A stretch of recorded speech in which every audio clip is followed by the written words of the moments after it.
membawa para korban yang baru saja terjadi gempuran dari jet tempur Israel. Senin pukul 4 pagi waktu setempat, Rumah Sakit Indonesia di Gaza sibuk melayani korban serangan Israel. Ambulans sedang sibuk membawa para korban. Kondisi pagi hari sangat mencekam di Gaza.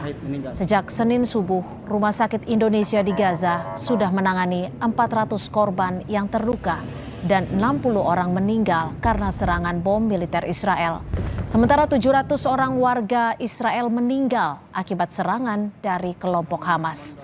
Akibat serangan Israel dan Hamas di jalur Gaza, total korban dari kedua belah pihak mencapai 1.100 jiwa. Ambulans sedang sibuk membawa para korban yang baru saja terjadi.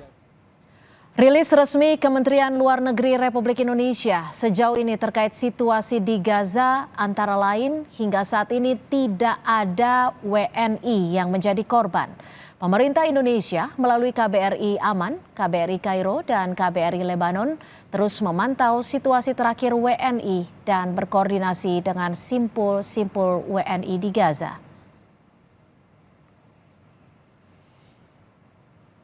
Dalam catatan KBRI, jumlah WNI yang berdomisili di wilayah Gaza sebanyak 13 orang.